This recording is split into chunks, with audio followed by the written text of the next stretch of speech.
आप सभी को मेरा सादर नमस्ते। आज की इस वीडियो में ज्येष्ठ माह में सुनी जाने वाली गणेश जी की बहुत ही प्यारी सी कहानी है। बहुत समय पहले की बात है। किसी गांव में एक ब्राह्मण दंपत्ति रहा करते थे। उनके कोई भी संतान नहीं थी, जिस कारण वो काफ़ी दुखी रहते थे। ब्राह्मण गणेश भगवान का बहुत ही बड़ा भक्त था। वो हमेशा ब्राह्मणी को समझाते हुए कहता था कि भगवान एक ना एक दिन हमारी इच्छा अवश्य पूरी करेंगे, तुम सब्र करो।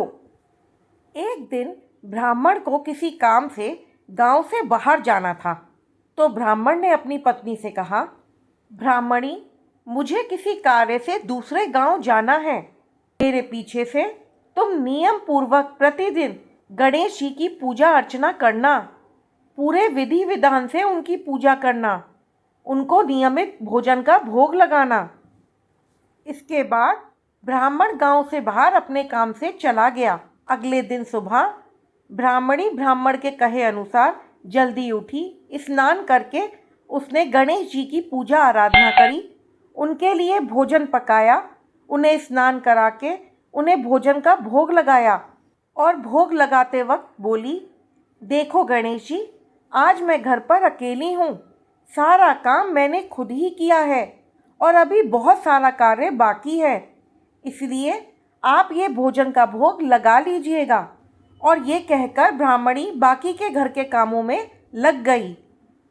ब्राह्मणी काम करके जब अंदर आई तो उसने देखा कि गणेश जी ने भोजन नहीं किया, सारा का सारा भोजन ऐसे ही रखा हुआ था। तब ब्राह्मणी बोली, हे गणेश जी महाराज, भोजन कर लीजिए, नहीं तो ठंडा हो जाएगा। मैं ज़रा बचे कुचे घर के काम भी निपटा लूँ। और ये कहकर ब्राह्मणी बाकी के काम निपटाने चली गई। थोड़ी देर बाद ब्राह्मणी फिर अंदर आई तो उसने देखा कि भोजन अभी भी रखा हुआ है। ब्राह्मणी ने फिर से गणेश भगवान से प्रार्थना करी, हे गणेश भगवान, भोजन कर लो, मैंने भी अभी तक कुछ नहीं खाया पिया। आप भोजन करोगे, उसी के बाद मैं भोजन करूंगी।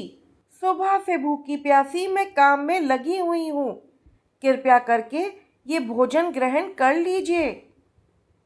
ब्राह्मणी के बार बार इस प्रकार प्रार्थना करने पर गणेश जी ने सोचा कि अरे, मेरी ये भक्त तो बड़ी ही भोली है, इसके बार बार पुकारने से अब तो मुझे जाना ही होगा।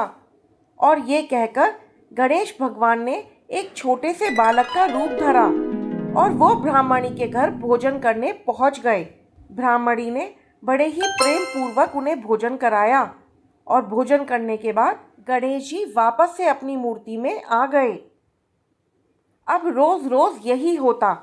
ब्राह्मणी भोजन बनाती, गणेश भगवान नन्हे बालक का रूप धरकर भोजन करने पहुँचते, प्रेम पूर्वक भोजन करते और वापस से अपनी मूर्ति में अपना स्थान ग्रहण कर लेते।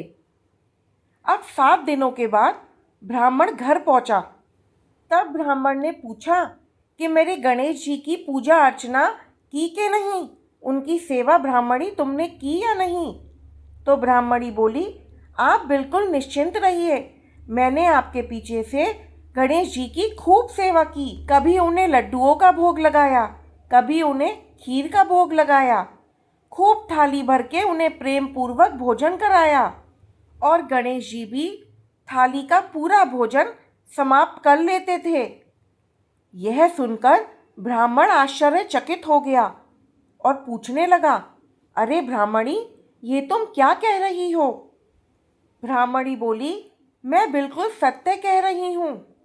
अगर तुम्हें मेरी बात पे भरोसा नहीं तो कल तुम छुपकर बैठ जाना और स्वयं ही देख लेना कि गणेश जी आकर थाली का सारा भोजन खुद ही समाप्त कर लेते हैं। अगले दिन सुबह ब्राह्मणी ने फिर से भोजन पकाया, गणेश जी भगवान को स्नान कराया, विधि पूर्वक उनकी पूजा करी और उन्हें भोजन करने के लिए पुकारा। भगवान गणेश फिर से छोटे बालक का रूप धरकर ब्राह्मणी के सामने आ गए और भोजन समाप्त कर लिया। जब वो जाने लगे तभी छुपा हुआ ब्राह्मण उनके सामने आया और हाथ जोड़कर उनके सामने बैठ गया और बोला, हे गणेश महाराज, मैं तो सालों से रोज़ आपकी पूजा करता आ रहा हूँ, आपको नियम से भोजन का भोग लगाता आ रहा हूँ, लेकिन आपने कभी आज तक मुझे दर्शन नहीं दिए। किंतु ब्राह्मणी ने मेरे पीछे से कुछ दिन ही आपकी पूजा करी और उसके भोजन का भोग लगाने पर आप स्वयं ही प्रकट हो गए और स्वयं आकर आपने भोजन ग्रहण किया। ऐसा क्यों प्रभु? तब गणेश जी बोले, ब्राह्मण, तुमने मेरी पूजा रोज करी, किंतु भक्ति भाव से नहीं करी।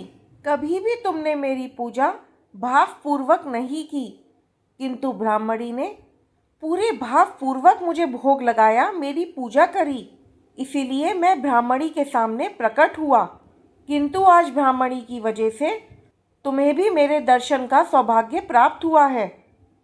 यह सुनकर ब्राह्मण और ब्राह्मणी दोनों हाथ जोड़ के गणेश जी भगवान के सामने नतमस्तक हो गए। तब गणेश जी भगवान बोले, मैं तुम दोनों की पूजा अर्चना से बेहद ही प्रसन्न हूँ। मैं तुम्हें संतान सुख की प्राप्ति का वरदान देता हूँ। तुम्हारे घर में अन्न और धन की कभी भी कमी नहीं होगी। ऐसा वरदान देकर गणेश जी महाराज वापस से वहाँ रखी मूर्ति में समा गए। हे गणेश जी महाराज, आपने जैसी कृपा ब्राह्मण और ब्राह्मणी पे करी, वैसे ही इस कहानी को जो भी सुने और पढ़े उस पर भी अपनी कृपा बनाए रखिएगा। अपना आशीर्वाद सबको दीजिएगा। जय हो गजानन महाराज की।